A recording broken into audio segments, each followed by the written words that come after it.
on it. Recording in progress. Yeah.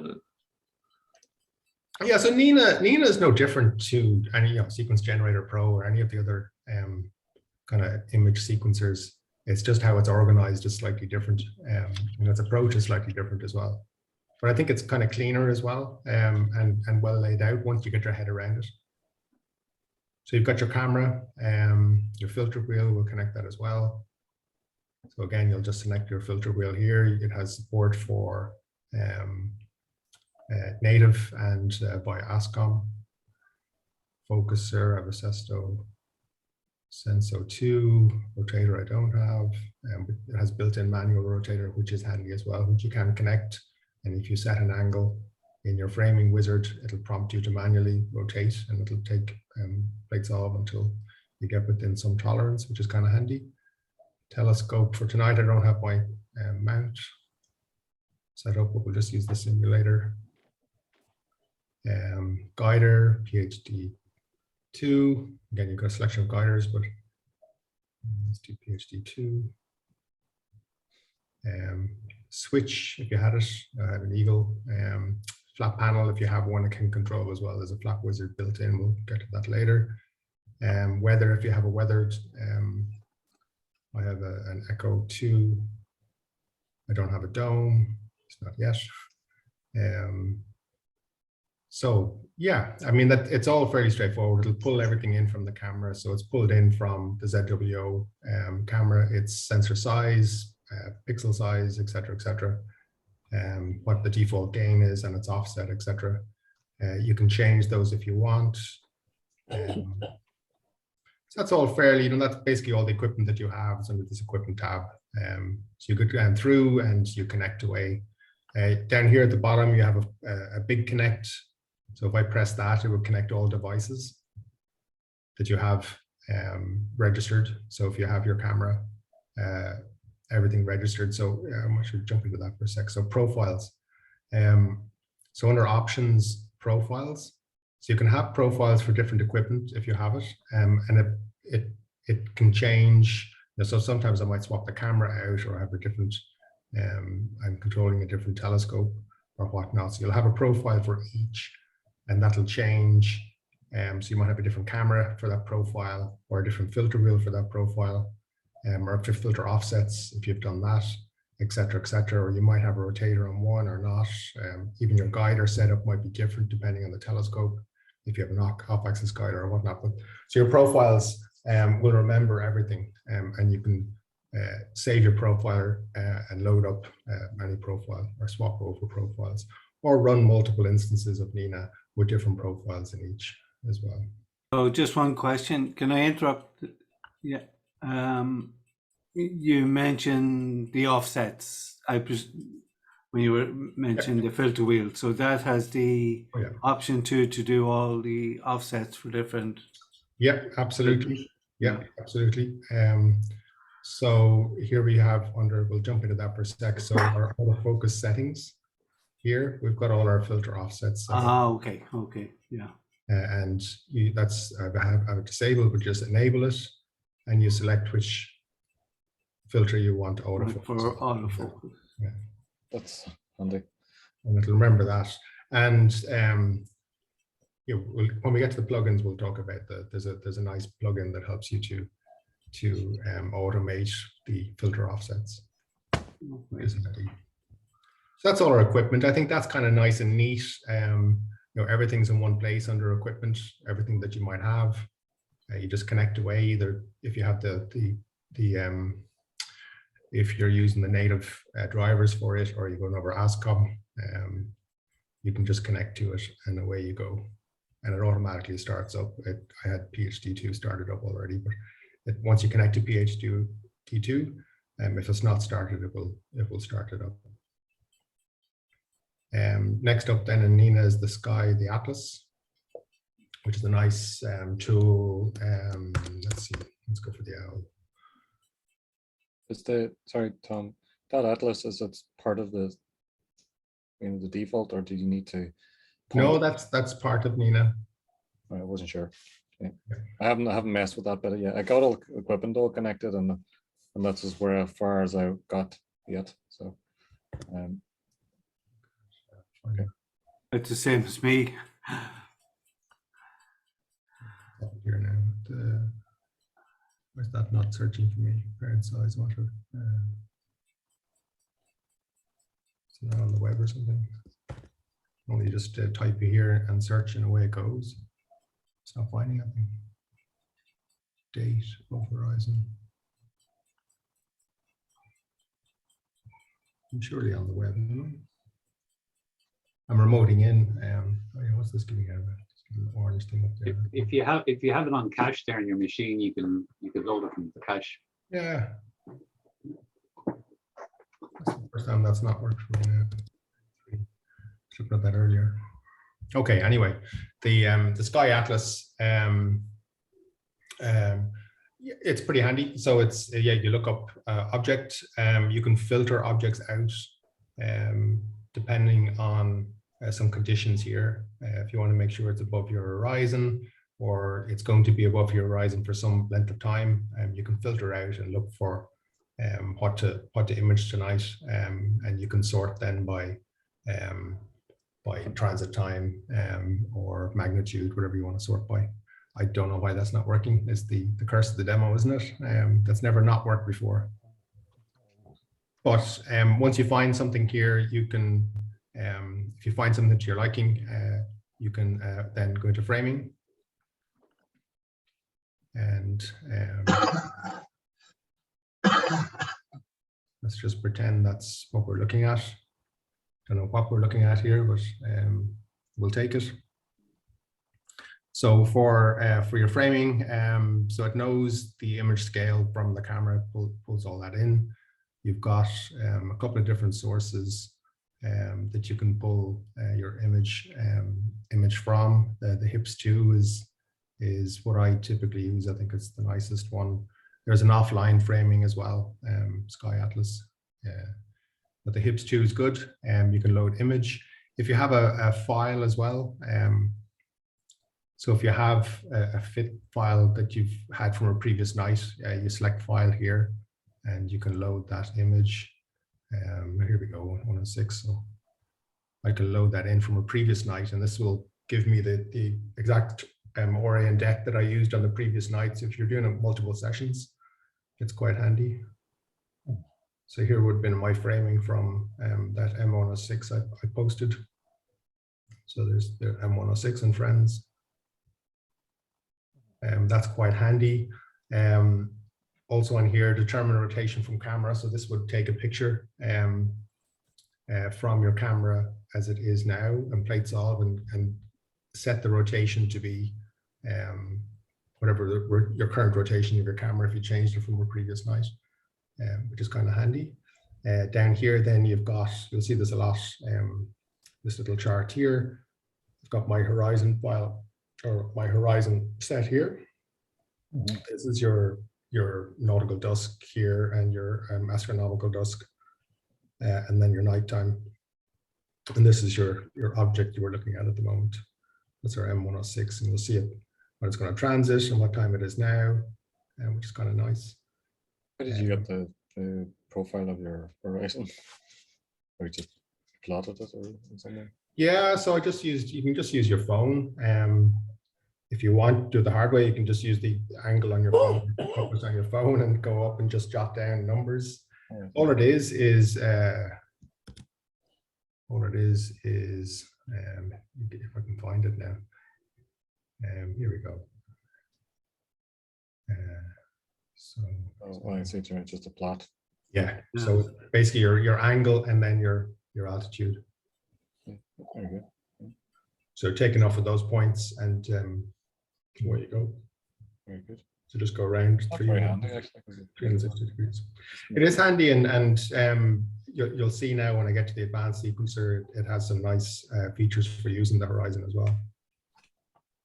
So from here, once you've framed, you've searched for an object, you framed it, you have a couple of options here. You can slew and center straight from the framing if you want, or you can add the target to a sequence, which is what we'll look at next. So you have an option. So Nina has or at least the 2.0 version, has 2 different sequencers. It has a simple sequencer, which is, jump into here, is a simple sequence. But to be honest, I actually use this quite a bit if I'm just targeting, I'm just going to image one target in the evening because it is nice and simple. But you have all the options here. On start, you know, cool the camera, unpark the mount if you want, do a meridian flip, yes or no. At the end, warm the camera, park the mount. And then you want to delay, how you want to go about your sequence, one after the other. Target options, you know, you want to slew to the target, you want to center, you want to start guiding. Don't have a rotator, so we're not going to rotate. And then your autofocus options then, typically on start is what I do, and then after some kind of a HF4 increase is what I'd leave that at 10%. You can if you want time, and there's a temperature change as well if you want, but I find the HF4 increase works quite nice. So it'll take, as it's imaging away, it's going to be doing analysis on the previous image, and it'll calculate the average HF4 for that image and keep track of it. And if it starts to go up by a certain amount, in this case 10%, it'll trigger a refocus, which is a nice way of doing it. Yeah, that's a nice way of doing it. And then here you've got what you want to do. So you've got your lights. If I select, let's say I want to take my luminance, I want to dither every 3 or so, you know, 122nd luminance, and I want to take, you know, 100 of them. So I can add another one. You know, start doing your red, green, and blue, etc., etc. So you keep going down like that, and then hit the play button, and away you go. And it'll do all these things in the start. It'll start looping around here, taking all of your each, you know, basically action in your sequence sequentially, because that's what we're told to do, one after the other, or we loop.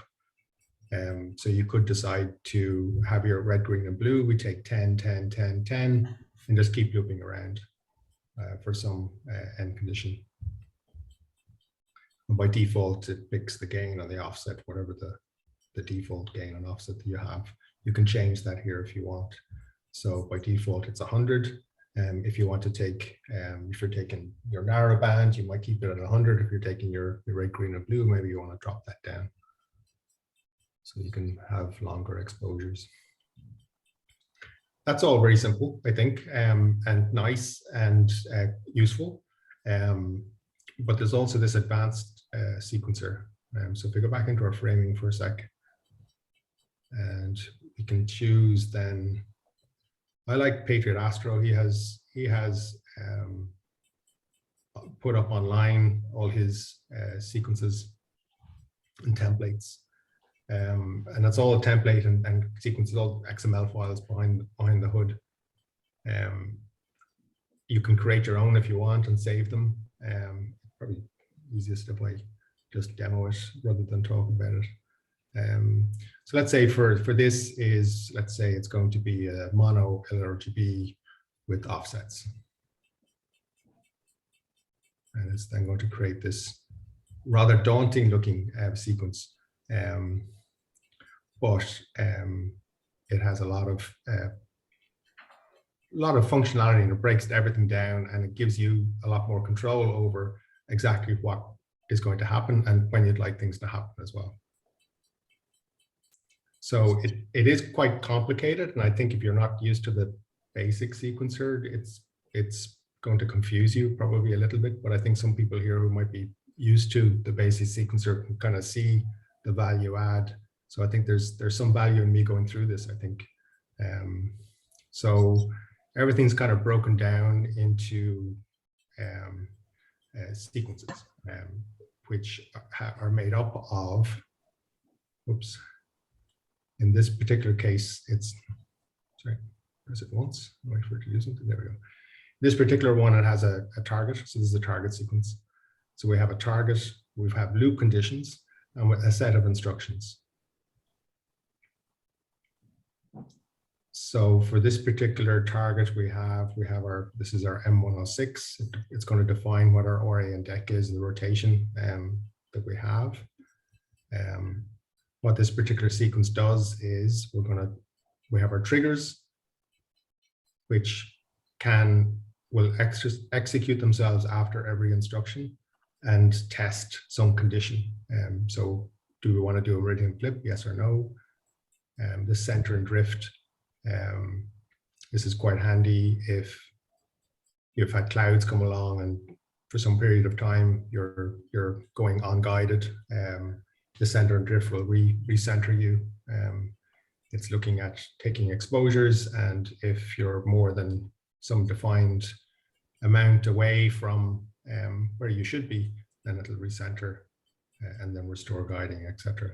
What this is a drag and drop interface. So you build up, if I delete that for a second, you build up your instruction sets.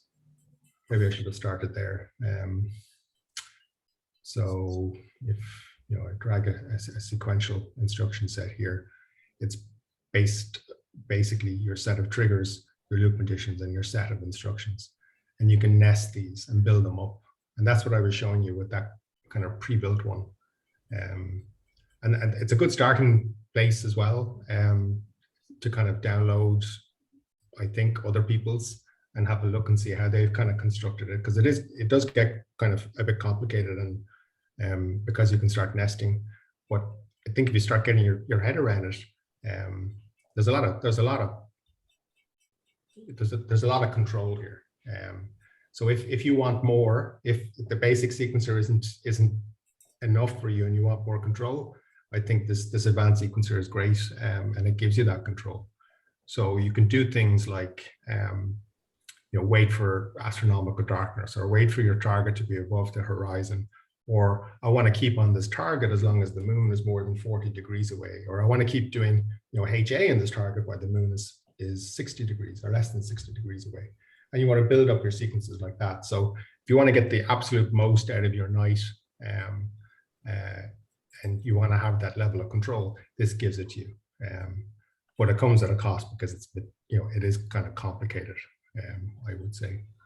Tom, can I just ask a very basic question? Am I right in saying this is the interface between your screen, the operation of the telescope in total?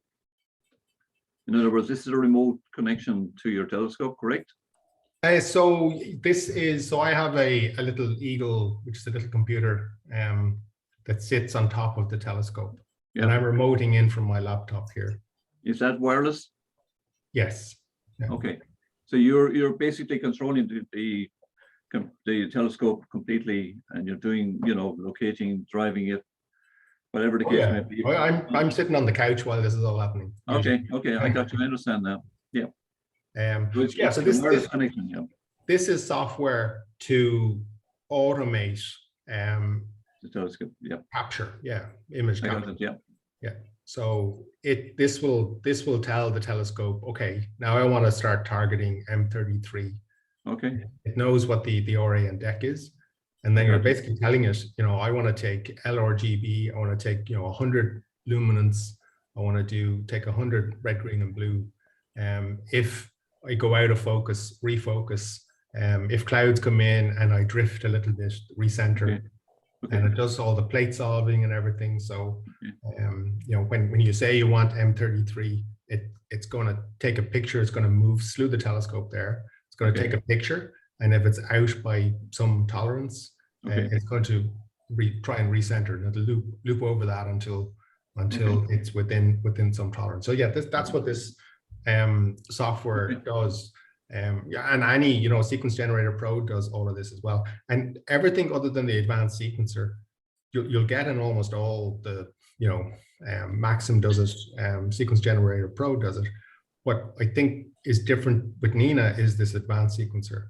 Now, if you don't want all the advanced options and you don't want that level of control, Nina still has a good value, I think, because I think it's a nice, clean interface. And I think it's a relatively, I think the learning curve coming as a having not used any of the capture software. I think the learning curve for Nina using the simple sequencer and everything is less than a comparable like Sequence Generator Pro as an example. Okay. If you're coming from Sequence Generator Pro, you'll find Nina quirky because it's different. Okay. You know, and that's where I kind of came, you know, I came from Sequence Generator Pro, and Brendan, you're doing the same. You're coming from kind of know Sequence Generator Pro very well. So you probably find some things quirky, but I think it's at the same time, it's nicely laid out and kind of simple. In a kind I was trying to remember the name of another software that I tried very briefly, and this Voyager. Your instruction set that you're building up for the sequence, it's very similar to Voyager does that as Sounds well. like Voyager, yeah. Voyager, that's it, yeah. And but I gave up on Voyager. I didn't carry on with it. Didn't like the interface either, but I like this. Let's say you've got all your instruction set over here. So you build up your sequence and you have your loop conditions. So I go down to my loop conditions, wherever they are. Where's my wait for ground station guide or loop conditions? Here we go. So if we want to wait loop until time, put down to my loop conditions here, and you'll set keep looping until a certain time. If I want to loop, this is the moon angle one, you know, moon illumination as well. You know, loop while safe if you've got any safety monitors. You can there's everything's here. I think you've got a lot of control. It's far more comprehensive than I realized because I never actually got into the software, and it looks really, really interesting.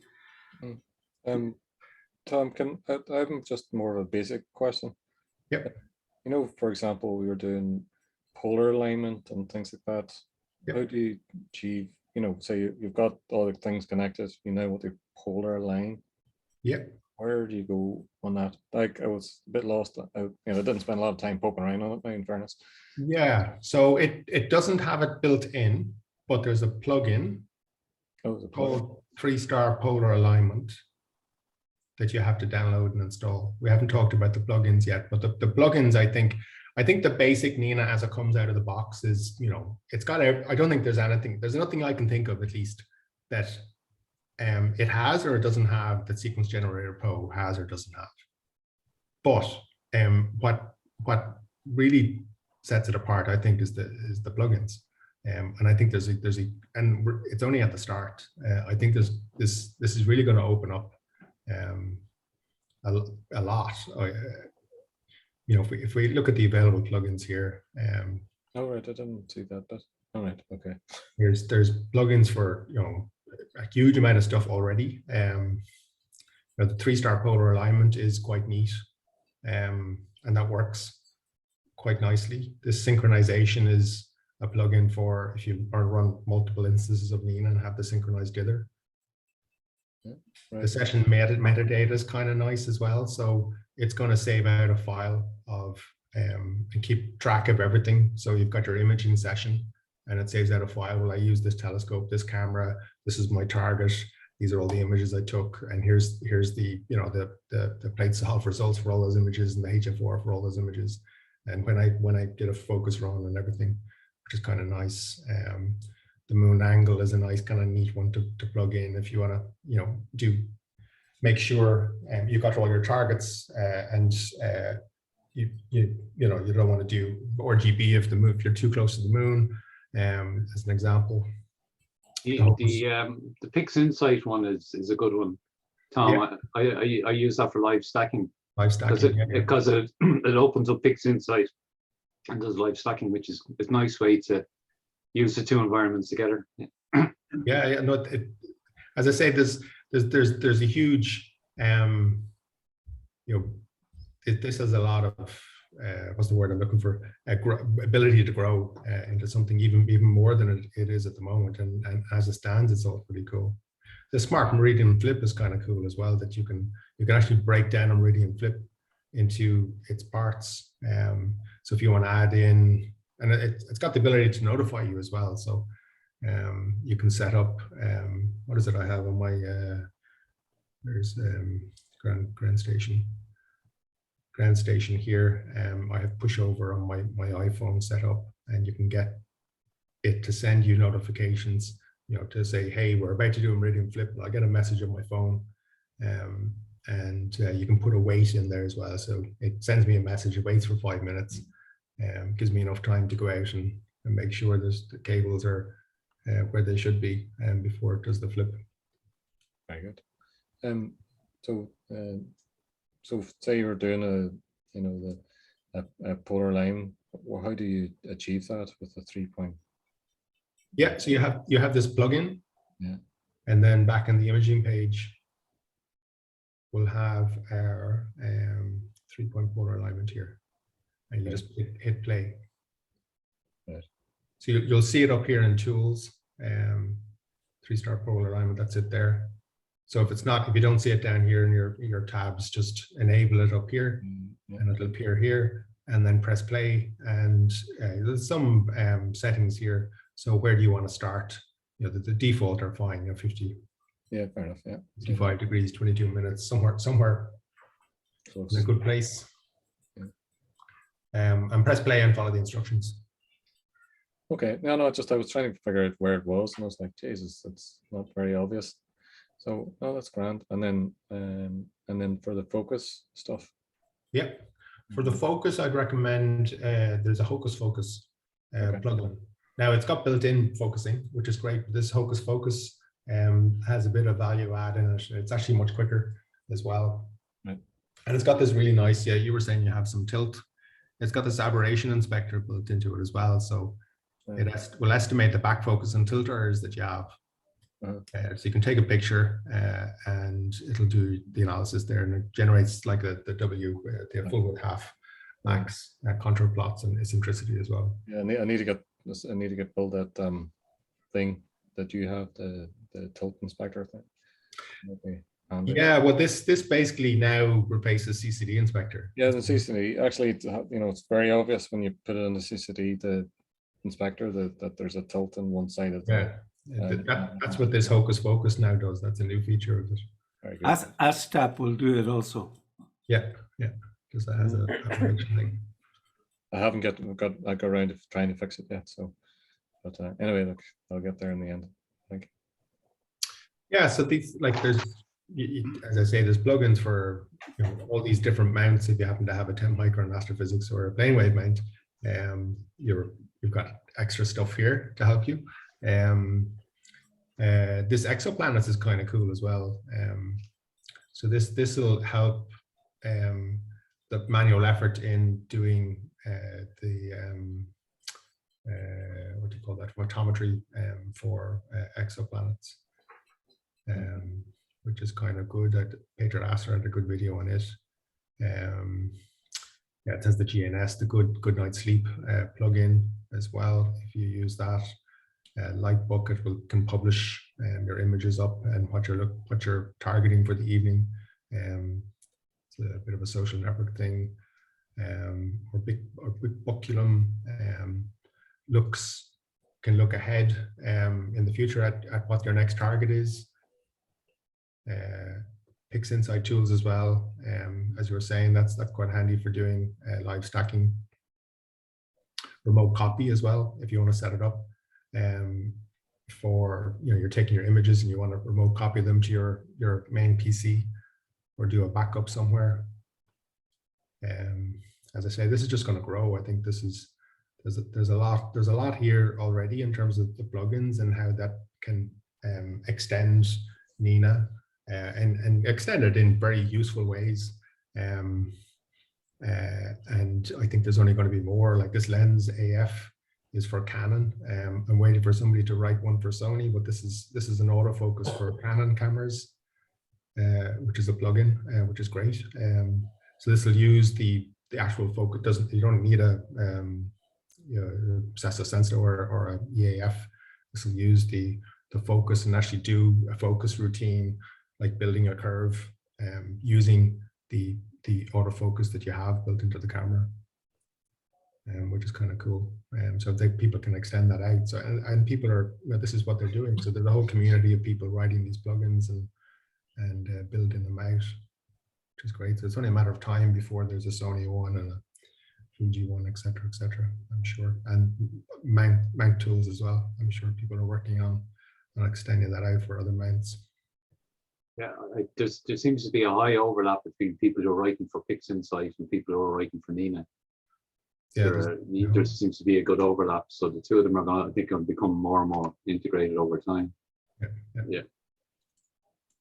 So that was the sequencer. I think it's basically a drag and drop, or you can just build out your templates. And there's all these templates here. As I say, I've downloaded them from Patriot Astro. There's Chris Woodhouse has his set of templates. I think he's sharing those as well.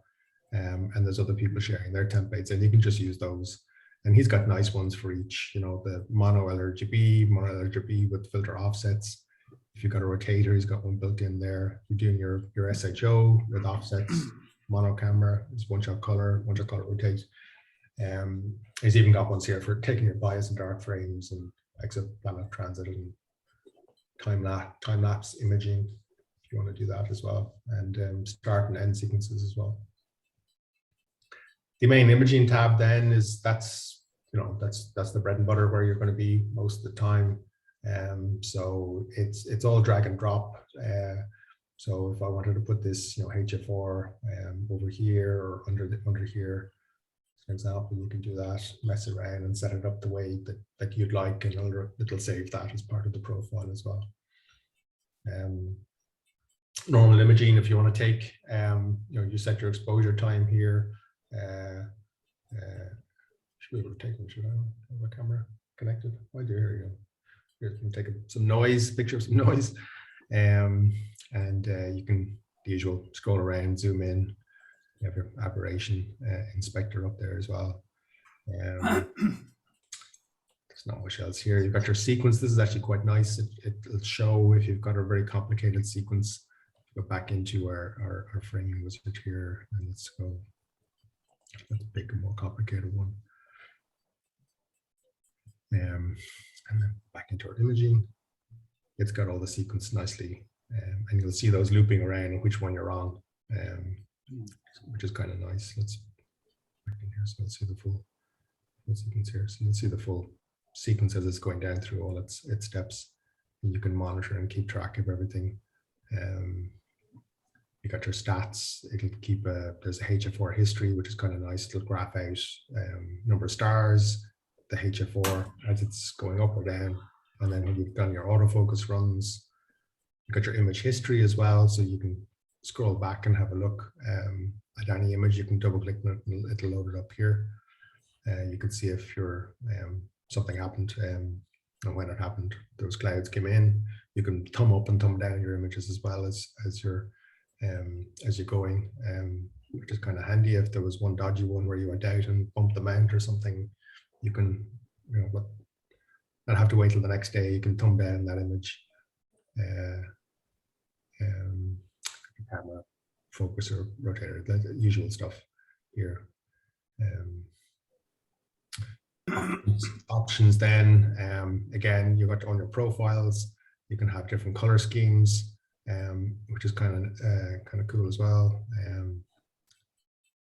Whatever you want, some crazy ones, black coral, pick which one suits you.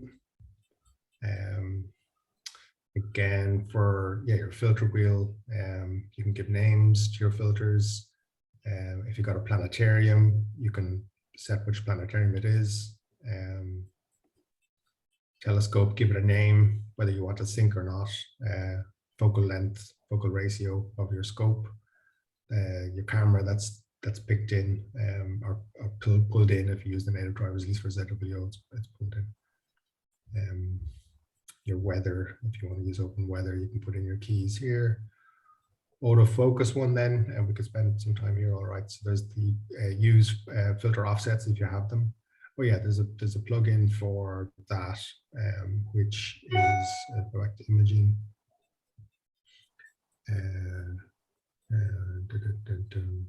Do I see it there? 3.1. Yeah, that's it. Here we go. Filter offset. So this is a filter offset calculator. It's a plugin as well. Dark customs, you have to, it's not obvious what it is, but it's dark customs. This one here, and the only one he has at the moment is filter offset. This is Dark Archon, the guy who does the easy sweep for Pix Inside. Go back into our options here. Oh yeah, sorry, we're looking at the filter offset. Yeah, so you can, how many iterations you want, and this will do a calculation then. So it'll you turn your filter on or off, which filter you want, and it'll loop around and do autofocus runs. It'll do 3 sets of autofocus runs for each, and then it'll calculate a filter offset. And at the end, it'll go, do you want to apply those? And then they get applied here. Oh, yeah, looks really good. Automatically, yeah, which is nice. See if you have to figure it out. Yeah. Sorry. Yeah, exactly. You don't have to take notes.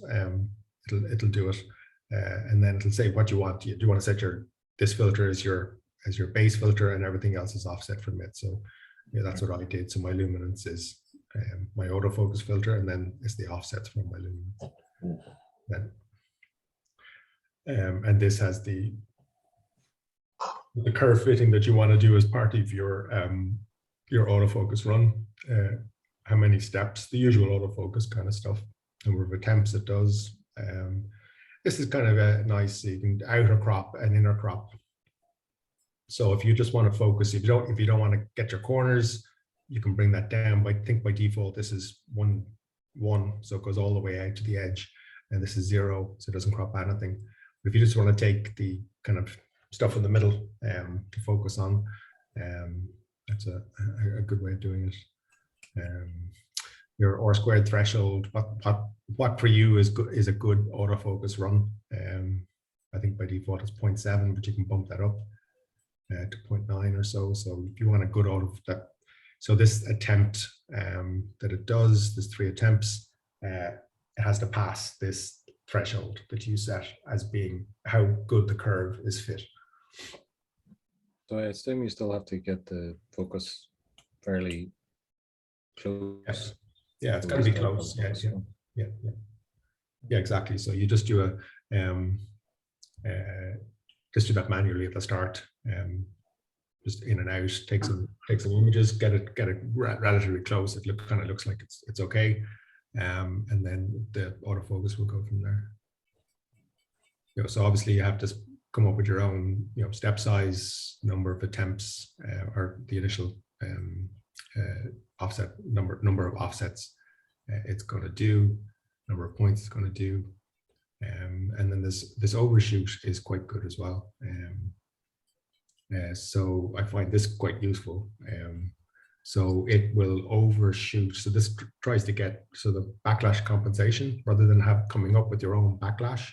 This will overshoot it'll try and compensate for that. If you set this value to be higher than what you think your backlash is, it'll just go out that much and then it'll start coming back in. Yeah, I find a problem with the ASI here is not autofocus, probably because of compensates. It doesn't compensate for backlash properly, I think, personally. This method works really well. So turn it off in the driver. So the ASCOM driver, turn off compensation, and then just use the overshoot method. Yeah, it seems a better way to do it. Overshoot and then go back in. Yeah, and it takes test images then once it's come back in to make sure where it thinks it is where it is. So I find the autofocus is pretty good. If you had a dome, you can control your dome. These are your imaging, so you can control, again, fairly standard for apps is the file format of the images and where you want to store those images, and you've got all these little key values. Meridian flip settings, again, that's very standard. So the minutes after, how long you want to pause, when you want to pause, and when you want to do the meridian, the flip, and whether or not you want to recenter. Image options, whether or not you want to annotate the image as they're coming in. If you want to get the HF4 or annotate, it'll do a plate solve and show you what your targets are. So, oh yeah, that's not set, so it should be Hocus Focus here. So Hocus Focus is the plugin. So by default, you have the Nina one. The Hocus Focus is quicker for certainly for doing autofocus. It actually kicks out. It takes an image, and while it's doing the plate solving and everything, it's actually taking another image. So it's actually really, really quick. It actually loops around those points very, very quick. Whereas the normal Nina one will take an image, do the plate, does everything, and then goes back around, takes another image. So you've got all that plate solving and time as part of each sample. Then these are your default folders, etc., etc., etc. And you reset the layout, and that's basically it. And I think it's all fairly well laid out, and it's all very simple. Everything under equipment is everything you need to run your imaging session. You've got a sky atlas there, so if it works, your framing assistant is nice. And again, you've got if we all right, Tom, just you jump over the plate solving thing there in the options. Sorry. So I jump over plate solving in options. Oh yeah, sorry, I did. Sorry, You're I just was interested. I had tried to set this up and I wasn't sure if it was working right, so I just want to see what settings you had. Yeah, I use ASTAP for both. Okay, grand. Yeah, no, I'd using something else, but maybe that was the wrong thing to do. Yeah, so as ASTAP does a blind solve as well. Okay. I find it yeah, I don't think I sometimes have trouble with, I don't know, is it the mount? I used to have it on Sequence Center Pro as well, where it's still slewing, but I think it tells the controlling app that it's finished slewing. So sometimes I'm trying to plate solve and it's all street stars. Yeah, no, I've seen that on DSA. It's exactly the same thing. I don't know what it is. Yeah.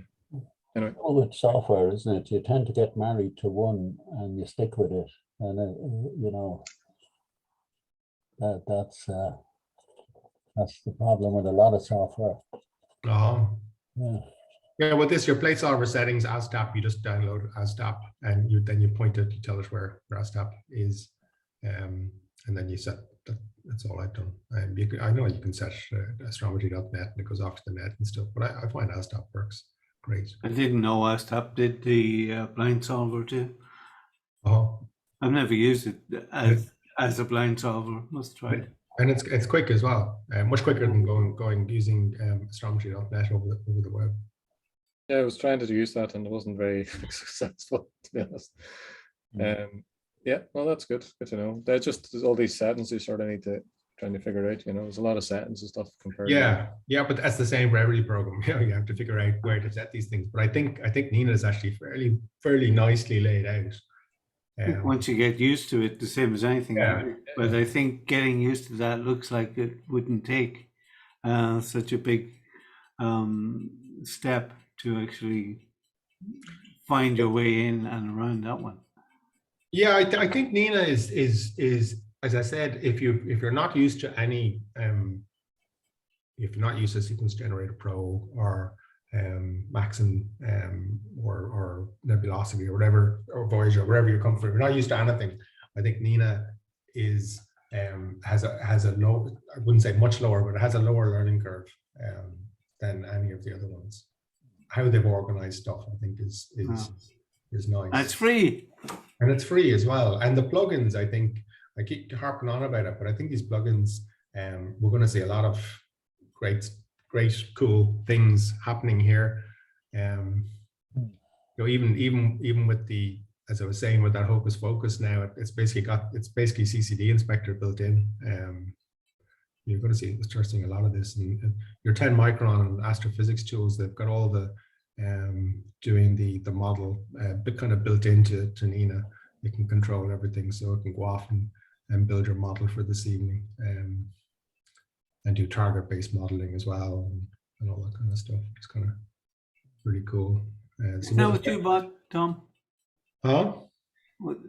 10 micron, did you go for that? No, I got a Paramount. Oh yeah, that's right. You were saying this one was quite expensive. Oh, guys, the prices of everything went up except for Paramounts. Yeah. So I bought one of those. And it's the only one of the premium mounts that is not supported in Nina now. It doesn't have its own plugin. So somebody's going to have to write one. Maybe I'm going to have to write one. I have to talk to the Sky X though. Oh. Yeah, no, it's all. I don't know if anybody has any more questions, but I quite like Nina, and it's for me it's been very stable. Yeah, I noticed you're on a beta there, but it is stable. Yeah. Yeah, well, that's the beta 2. So if you want the advanced sequencer, you have to run this beta. It's now 2.0. It used to be 1.11, and they've changed it to 2.0. But it's still in beta. But even all the way along as they were developing it, the 1.11, I was using the whole time, and I wouldn't say completely rock solid, but rock solid enough that I, didn't disturb me too much. Yeah, SGP went through a few rocky patches. Yeah, no, but they fix it very quickly. So if there is a little thing, it'll be in the next nightly build, so that you can turn on nightly builds and keep downloading, and there'll be fixes coming in. And the community is very big and it's very active, and everybody is using it. So there'll be somewhere in the world that will have complained about something, and they'll have gone in and fixed it very quickly. How did they make their money? I wonder if it's free. Donations. It is free, and you can. I think they say it somewhere. Please don't. I've seen it earlier somewhere. Yeah, maybe it could be in down the bottom left, I would say. General, is it? It's somewhere. Yeah, it's somewhere. Give us money. But yeah, it's all donationware. Yeah. And even all the plugins are for free as well. Everything's free for free. Certainly very impressive. Yeah, it's a nice little tour of it. Like I got to a certain point, and I didn't get enough time to actually. But it definitely seems to be something I'd be very interested in using. Yeah. Yeah, well, it's got built-in simulators as well. So, like all the ASCOM that they're available. So if you want a camera, there's a simulator for a camera. There we go. Can't connect. It's probably 64-bit issue. Used to work. ASCOM camera V2 simulator. Let's try that one. There we go. That one worked. And for the telescope as well, for the mount, there's simulators as well. So you can kind of play around with it. You can download and not connect it to anything. Just play with the simulators. Does that have 64 and 32-bit versions? Yeah. It does, yeah. It's I use it, and it's excellent. And Tom's overview is very good. It's the best overview I've seen of it for a long time. But it's a really good tool. I've used other packages. I've used SGP and APT, but I suppose one of the things is I started using it when it was only beginning to develop. So as it grew, my knowledge of it grew, which is always handier. I haven't managed to use the advanced sequencer yet. I just haven't had the reason to use it. But it's a very powerful thing to have. But you can do an awful lot of stuff. Simple one. Very, very basic setup. You can do a lot of very powerful things, and just add your knowledge as you need stuff. As you need it, it's probably there. Yeah, but the simple one, for most evenings, if you're just going after one target, is enough. And you can have multiple here as well. If you want, you can build up multiple targets. So when it finishes the first, I have to head off. So thanks, Tom. That was a great overview. Okay. No worries. Good luck. See you next time. Bye. All right, Michael. We all better go. We're there for a long time. But thanks very much, Tom. That was great. Thank you, Tom. Yeah. Good. Very, very good. You've really piqued my interest now. Definitely, I'm the same. Like I was sort of a bit spoiled using the SIR because it's so simple, But I wanted to get more and use a proper PhD tool rather than using the one that's built in. So it certainly makes it a bit easier for me to get into with that explanation. Yeah, great. Yeah. All we need is clear skies and everything to be perfect. They were promising us stuff, and it's has disappeared into the vapor, hasn't it? Yeah. It was supposed to be lovely last night. It was a bit of a disaster, even though it was clear, but it was a lot of high messy cloud and a lot of light pollution. I tried Last doing night was messy. Yeah, I didn't bother because I just stuck my head out and it didn't look great. Any ideas just did next some time urban stuff. round before we close? Anybody got any thoughts? Will you send out that recording, John? Will you I stop will. recording? Yeah, and just send it out to us. I will. I'll put it on YouTube and I'll send it out to you. Lovely. Yeah. Thanks, Tom. Thanks. No worries. Yeah. Any ideas for the next time? Anybody? I think for Bob, I was saying I do a calibration frame with the Sony camera. That'd be good. Yeah, very good. Thank you, Tom. That would be good. Yeah. I was going to say to Bob as well, Bob, you know Anthony Lynch, who did a presentation for us, he Yes. does nighttime sessions in the Wicklow Mountains.